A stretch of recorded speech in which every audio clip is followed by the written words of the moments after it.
In this video, we're going to look at the structure of a Blazor web app project and understand the purpose of all the various files and folders that make up that project. So here's our Blazor web app. Let's take a look at all the things that are included here. So first of all, every C#-based .NET project has a project file that has a csproj extension. So here's the project file for our Blazor web app. We can see it by just clicking on the project node in the Solution Explorer in Visual Studio or Visual Studio Code. This is where we have properties and settings that are used to determine how our Blazor web app project will be built and compiled. For example, here's where we're specifying the target framework version, the .NET version that we want this Blazor web app to use. This is also where you would specify dependencies, like any NuGet package references that your app is using, or any other projects that your app references. We don't currently have any of those, but you could add NuGet package references for Blazor component libraries or JavaScript interop libraries, or any other useful library from the .NET ecosystem.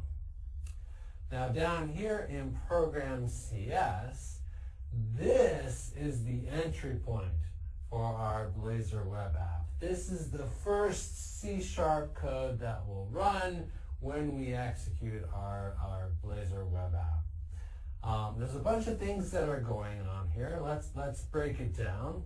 So first of all, up here at the top, we're calling this create builder method to create a web application builder that we're going to then use to build up our Blazor web app. Okay? Then next, we're going to add a bunch of services that will be available through dependency injection throughout the app. These are services that are needed by Blazor to be able to render Blazor components. Okay? Then we're actually building the app instance. So we've got an app now, and below that, we're then setting up all the various middleware that this app will then use in response to a request. There's all sorts of middleware in here, like we have middleware for setting up HTTPS redirections so that we run under HTTPS if we can. We have middleware for hosting the static files, like static web assets that we want to be available to be downloaded. We're setting up infrastructure for anti-forgery, anti-request forgery, so as a security feature. A bunch of stuff that's just there and already configured for you. But most importantly, down here at the bottom, we have this call to map Razor components of T. This is the configuration of Blazor so that your routable Blazor components are set up as endpoints in your Blazor web application. And you can see that this is where we're specifying the root component for our app, the app component, which is defined in app.razor. We'll look at that in just a sec. Okay, and then down at the bottom, we then just run the application. So that's the main execution flow for setting up our Blazor web app and then running it. In this www root folder over here in the File Explorer, this is where all of your static files go that you want to be downloadable. Like any of your style sheets or images, or if you have any JavaScript files. Any file that's in this folder can be downloaded, assuming it has a media type mapping. And any file that's not in this folder, like elsewhere in your project, isn't downloadable. It's not web addressable. So this is where you put all the stuff that you want to be accessible by, say, like a web browser. Okay?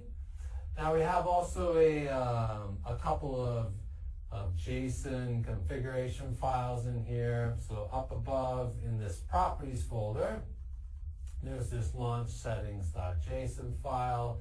This configures the various settings and properties that you want to use when you're running your Blazor web app during development. For example, you can see in here that this is where we're specifying things like what URL we want to host the web app on while we're running it locally. Down below, there's another JSON file, this app settings.json. This is where you can put configuration data that you want to use actually as part of your app, like at runtime. So any settings like, URLs that you want to use when calling an external API, or config settings for talking to your database. Any of that config data that you need at runtime, you can put here. You can also configure various things in the Blazor framework itself and in ASP.NET Core, like what log level you want to use and that sort of thing. Now you'll notice that there's actually multiple of these files. There's appsettings.json and appsettings.development.json over here. What's that all about? Well, these config files can be environment specific. So the settings in appsettings.development.json will only be available when you're running the app during development. Appsettings.json will always be available, but you could also have like an appsettings.production.json, which would have production-specific configuration values. So that's part of the configuration system. All right, cool. And then up above, of course, we have our components folder where all the Blazor components live. We have app.razor, which is the root component for our app. We've seen this before. We're setting up the root HTML document. We're setting up the Blazor router and the Blazor script. Inside that routes.razor file, that's where the Blazor router component is actually being configured so that it can find all of our various pages. And the pages all live under this pages folder, so home, weather, and counter.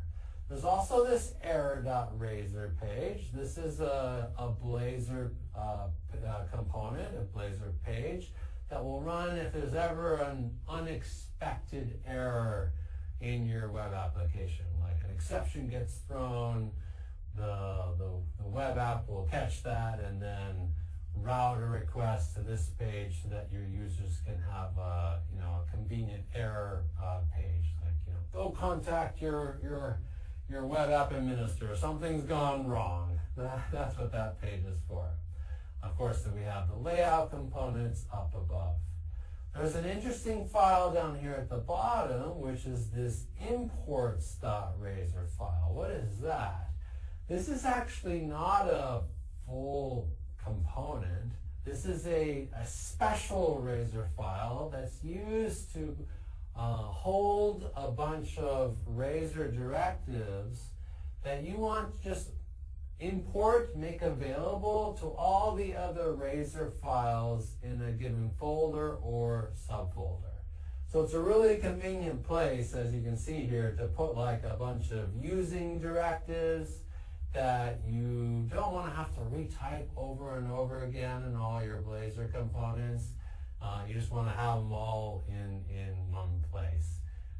And also, using directives that only apply to Razor files as opposed to all of your C# files, which you could do using implicit using.